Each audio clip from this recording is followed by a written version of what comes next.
मैं कह रहा था कि गलती होने पर तो क्षमा मांग लेना चाहिए, जल्दी मांग लेना चाहिए। कभी कभी गलती नहीं होने पर भी क्षमा मांग लेना चाहिए। मेरी बात समझ में आ रही है? मैंने क्या कहा? कभी कभी गलती नहीं होने पर भी क्षमा मांग लेने की जरूरत पड़ती है, क्योंकि हमें रिश्ता निभाना है। गलतियों की व्याख्या नहीं करनी है। और जानते क्या होता है? गलती नहीं होने पर भी क्षमा मांग लेने पर बहुत बड़ी घटना घटती है। मैं एक कहानी कहूं और समाप्त करूं। एक उदाहरण देता हूं।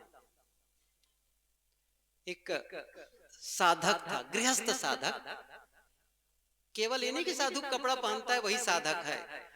आप लोगों के कपड़े में भी साधक होते हैं, माता बहनों के कपड़ों में भी साधक होते हैं, साधिका होती हैं। वो घर का सारा काम करेंगे, व्यापार करेंगे, खेती करेंगे, नौकरी करेंगे, लेकिन साधक का जीवन जीते हैं। साधक का, और कई बार उनकी साधना इतनी अच्छी होती है ना, साधु भी उनके सामने फीके हो जाते हैं। ये सच है, ये सच है। तो कहने का मतलब है कि वो साधक, उसका एक दामाद था। तो दामाद को उसने कहा, दामाद ने कहा कि पिताजी मुझे कुछ व्यापार करना है, आपके पास पैसे हैं, मुझे कुछ दे दे, बाद में मैं लौटा दूंगा। उसने कहा ठीक है ले लो। दामाद को पैसा देना ही पड़ेगा ना भाई। 3 लाख रुपये वो अपने दामाद को दे दिए। ऐसा संजोग उस दामाद का व्यापार बढ़िया चलने लग गया, जमाई का व्यापार चलने लग गया, अच्छी खासी आमदनी होने लग गई। अब क्या हुआ? पैसा किससे लिए? ससुर जी से। काहे का लौटाने का? अब वो लौटा नहीं रहे हैं। साल बीते, 2 साल बीते, 3 साल बीते, मांगे, ठीक है हो जाएगा दे दूंगा। 4 साल बीते, 5 साल बीते, पैसे नहीं लौटा रहे। अब सोचिए क्या हुआ। अब क्या हुआ, वो आदमी जो साधक था वो अपने रिश्तेदारों में कहने लगा, मित्रों में, देखो जी मैं अपने दामाद को इतने रुपये दिए, अब उनकी आमदनी भी हो गई तो भी पैसा नहीं लौटाता है। अब ये सब कहने सुनते, कहते सुनते क्या हो गया, उसके दिमाग तनाव ग्रसित रहने लग गया। और फिर क्या हुआ, जब वो साधना में बैठता था, साधना में मन नहीं लगता था, वो रुपया झूलता था। गुरु जी के पास गए, उसने कहा गुरु जी मैं बहुत परेशान हो गया हूँ। मैं दामाद बताया क्या बात है? मैं बहुत परेशान हूँ, मेरी साधना चौपट होती चली जा रही है। उन्होंने कहा कि क्या करें, क्या बात है? तो बताया सब। मैंने उनको पैसा दिया और पैसा नहीं लौटा रहा है। तब गुरु ने क्या कहा, ये बहुत महत्वपूर्ण है, सुनिए।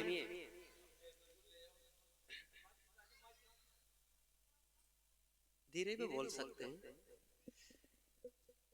तो गुरु ने क्या कहा, एक काम करो, तुम बाजार चले जाओ 12 के, बहुत सारा फल ले लो, बहुत सारी मिठाइयां ले लो, और अपने दामाद के पास जाकर के क्षमा मांग लो।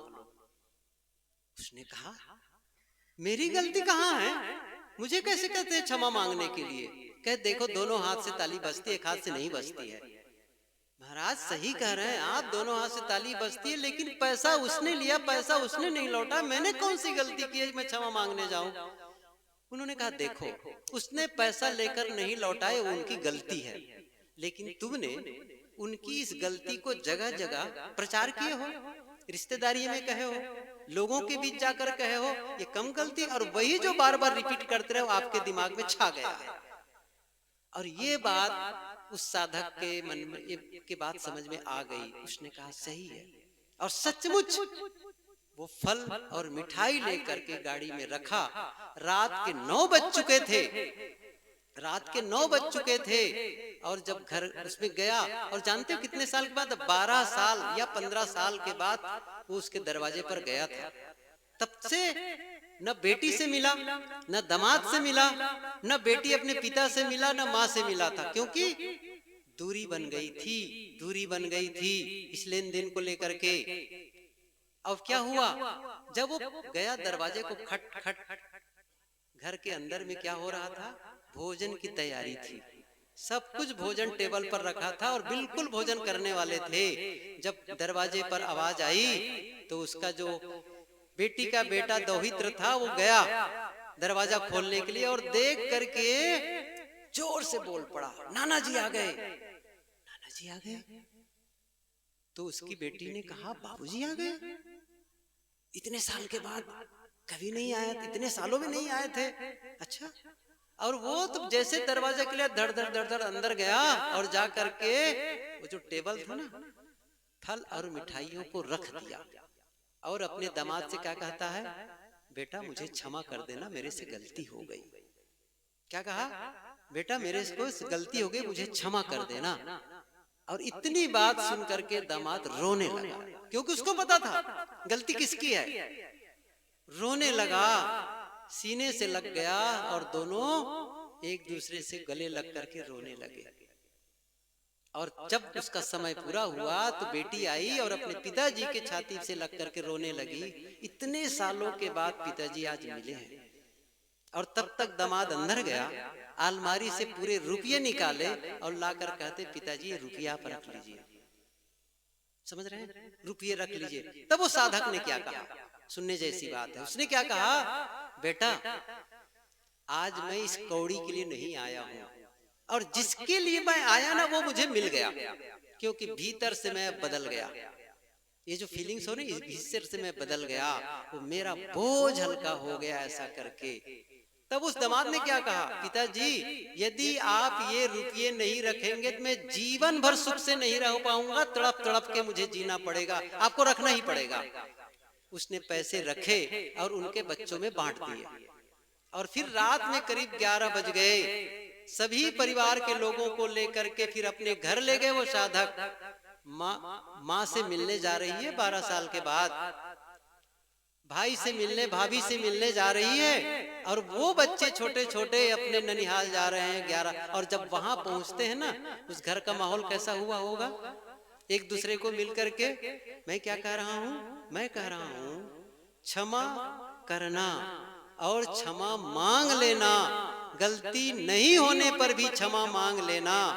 ये क्या होता है, हमारे रिश्ते सुधर जाते हैं।